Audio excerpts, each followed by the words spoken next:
За сайн байцгаана уу? За энэ удаагийн мэдлэгээр би журнал хөтлөх зааврын талаар оруулах гэсэн. За энэ юуны талаар вэ гэхээр ковид буюу ковид-19 цар тахалтай холбоотой хичээл сургалтын үйл ажиллагаа бол тасалдсан байгаа. За үүнтэй холбоотойгоор тэл хичээл гэж явагдсан. За тэгэхээр багш нарын маань бүгэлдэг багшийн журнал дээр бол одоо хичээлийг хэрхэн бүглэх вэ? Эрц хичээлийн сэдвээ яаж тавих вэ гэсэн асуудлууд гарч ирж байгаа. За тэгэхээр үүнтэй холбоотой гаргасан. За одоо энд нэг заавар байна. Журнал хөтлөх заавар гэдэг 2020 оны 4 сарын 3-нд гарсан. За боловсролын хүрээлэнгээс гарсан энэхүү зааврын талаар одоо хүргье. За тэгэхээр үүнтэй холбоотой юуг бол гаргасан байгаа. Журнал хөтлөх заавар гэдэг за би нэг өөрийнхөө одоо слайдыг энд бэлдсэн байгаамаа. За тэгэхээр үндслэл бол одоо энэтэй холбоотой.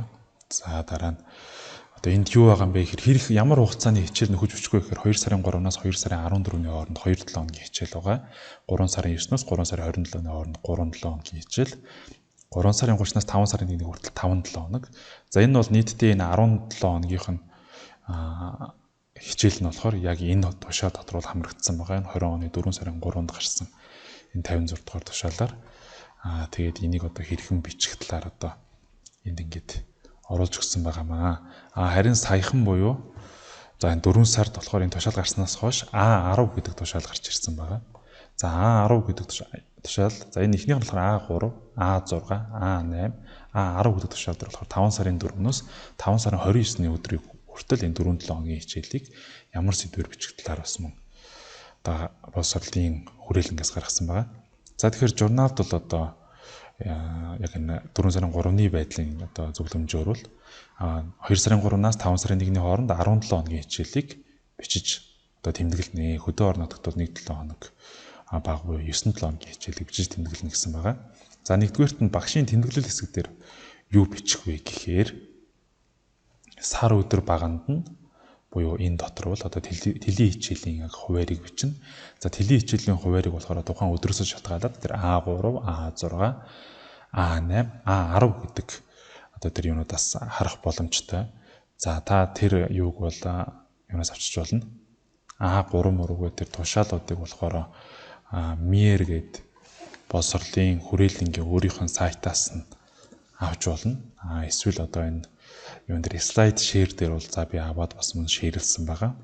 За энд А10, А8, А6, А3-гээ за ийшээ ороод шууд татаад авах боломжтой байгаа. За тэгээд үүний дараа болохоор за багшийн тэмдэг ээлжид хичээлийн үндсэн үйл ажиллагаа ба тухайн ээлжид хичээлийн үндсэн үйл ажиллагаа гэдэг одоо энэ хэсгээр болохоор тухайн тэл хичээлээр хийж буг үйл ажиллагааг товч бичих бөгөөд хэрэг давтах, баттгах хичээл бол ямар дасгал даалгавар хийснийг бичнэ гэж байгаа. За тэгэхээр тэл хичээл дээр болохоор яаж байгаа.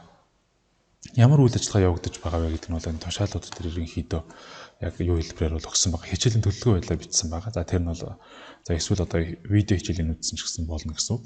За энэ баттгах хичээл болон ямар нэгэн дасгал даалгавар хийсэн гэдэг нь юу гэсэн үг вэ гэхээр хэрвээ яг таны цагч нь хүрэхгүй байх юм бол яг тэр хичээл дээр хүүхдүүдэд даалгавар дасгал өгсөн цагаа бас мөн одоо энэ дээр ингээд нэмж бичих боломжтой байгаа. Яг тэр одоо сэдвтэй холбоотой даалгавруудаа гэсэн үг.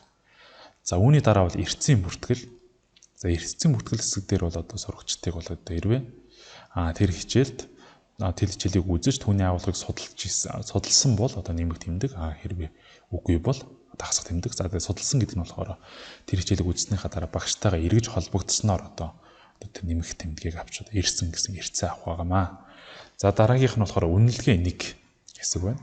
За нэг хичээлийн агуулгын хүрээнд эзэмших чадвар, мэдлэг чадварыг тухайн сурагчийн хийсэн тэл хичээлийн агуулгад хамаарах даалгаврын гүйцэтгэлийг харгалзан үзэж, хуваар илэрхийлж, үнэлгээ 1 хэсэгт бичиж болно гэж байгаа.